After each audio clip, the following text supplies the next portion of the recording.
السلام عليكم ورحمة الله وبركاته. مرحبا أهلا وسهلا بكم. أرحب بكم جميعا. د عربي زده کړې آنلاین مرکز ته راغلاست.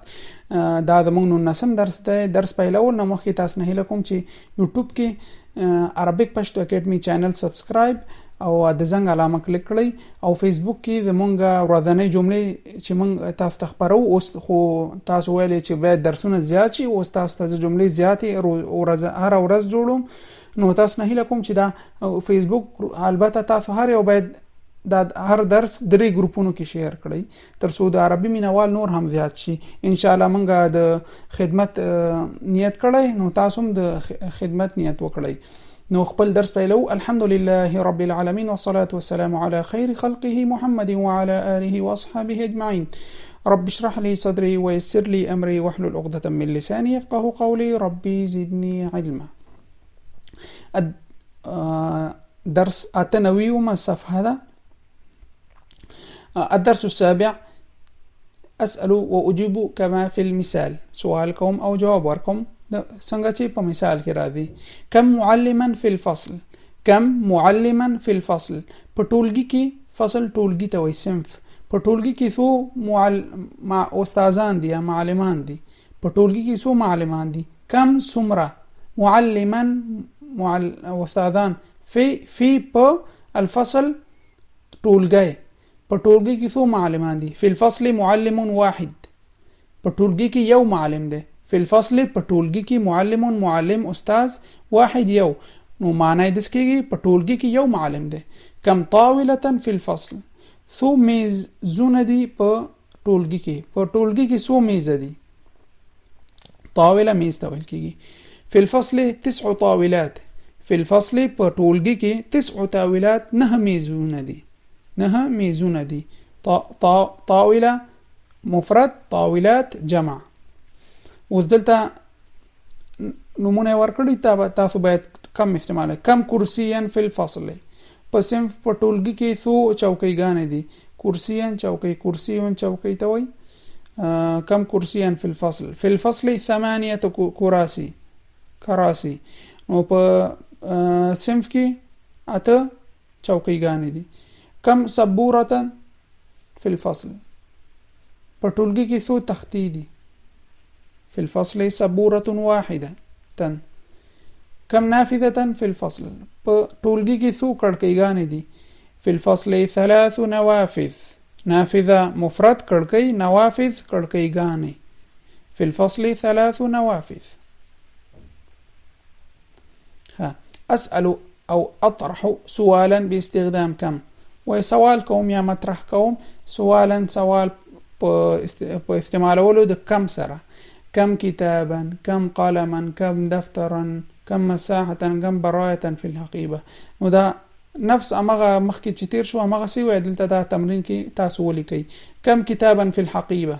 دلته اعلان دی بیا تاسو ته ویل دي چې حقيبتك، حقيبتك، حقيبتي، حقيبته، حقيبته اسم ورسره ولا حقيبه. كم حقيبته، كم كتابا في الحقيبة أحمد. دي أحمد په بای کې څو کتابه دي؟ کم دفترا فی الحقیبه. په بکس کې څو کتابچې دي، دفتر دي؟ مستر، خطکش وغیره. نو دا مهمه نه ده، تاسو خپل جملې جوړوئ شئ. نو راځو خپل نوی درس ته. الاحرف ز س صاد. اول ز وایو زرافه. زرافه. تاسو نه هیله کوم چې زرافه د حیوان ته پښتو کې څه شی وایي، هیله کوم کومنټ کې ولیکئ. زرافه ته پښتو کې څه وایي کومنټ کې هیله کوم ولیکئ. دویم جزر. جزر تاسو پوهیږئ. خبز. خبز ډوډۍ. خبز ډوډۍ. بل سین. سوق. سوق بازار. سوق بازار. د سوق په باره کې یو حدیث ما ته یاد راغی. کله چې بازار ته ځئ، بازار ته چې کله ځئ، څلورمه کلمه وایي لا اله الا الله وحده لا شريك له له الملك وله الحمد يحيي ويميت وهو حي لا يموت ابدا ابدا ذو الجلال والاكرام بيده الخير وهو على كل شيء قدير. او په لنډه توګه چې دا فکر کوم هغه هم صحیح ده. سوق، بازار، مدرسه، ښوونځی. دبوس. دبوس دغه هغه ته ویل کیږي. منګه سنجاق ورته وایو. سنجاق ستنې غوندې شی ده، په سر باندې زیاتره مدرسو کې بم کتلی کنه دیوالونو کې ورقو کې ورقه چې باندې نو دا پی وਹੀ نو د بوز دی ته ویل کیږي. صاد صف ټولګي. حصه حصه ته ویل کیږي. سوس چورګوړی. سوس البته د چرګي بچی ته وای د هغه وخت نه چې پیدا شي تر 3 میاشتو پورې هغه ته سوس ویل کیږي. سوس چورګوړی. ها دا مامغه دي الاحرف ز سین صاد لند اوازونه او اوږده اوازونه سره.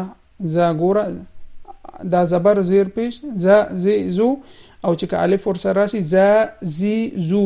مثلا غزال همدغه دی. س سی سو سا سی سو سر سور. ګوره واور سره غي سور. همدغه صاد صا سی سو صا سی سو سر مصير. ګوره یا ور سره راغله. دا لاندې وګړه اوازونه ول. استمع و اميز الصوتين و اورم او صرف د دې تمیز د اوازونو کو معنی مهمه نه ده. صرف تاسو سین او صوت مابین کې تاسو باید فرق وکړئ ځکه په یو عربي کې په یو حرف سره معنی فرق کوي. ګوره صمت صمت سامع صام سوس صفر صليل أسر سرير سرة صوم صيف. نو دا صرف تمیز د دې واغه مهمه نه ده. معنی صرف تاسو باید عربي کې تاسو سین او صاد باید مخرجونه چا چې تجوید ویلي هغه ښه ادا کولای شي. البته زم تجوید کې دومره ماهر نه ما او تاسو صرف د دې باید تاسو خپل هغه وکي تمیز وکړئ شي. نو الدرس الثامن اتم درس اقرأ العبارات والآتية وهذا لانديني عبارتون الولم دا کوم چې راځي دي ته آتیه روان. هذه حقيبة زرقاء. د دې معنا نه کوم ذکر رنگونو معنا ما په تیر درسونو کې کړی دا باید تاسو خپل وکي. هذه حقيبة زرقاء تقریبا البته شپاړسم درس وګورئ هغه کې ما د رنگونو هغه کړی. هذه حقيبة زرقاء. هذه الحصة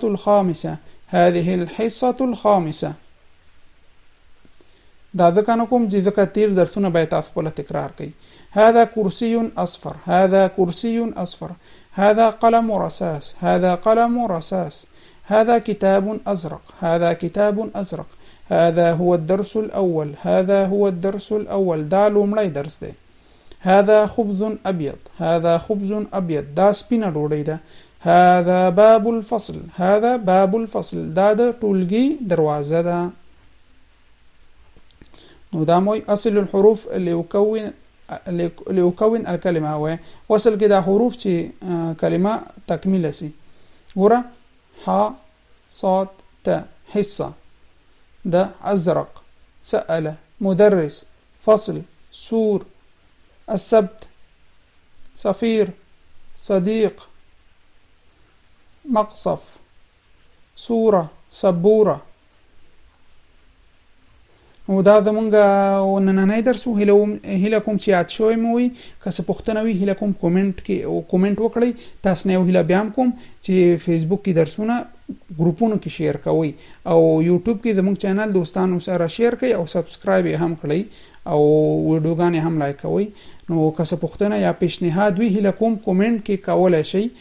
نو د نورو درسونو په هیله بیا هم تر بل درس پورې تاسو په لاس سپارم. والسلام علیکم ورحمت الله وبرکاته.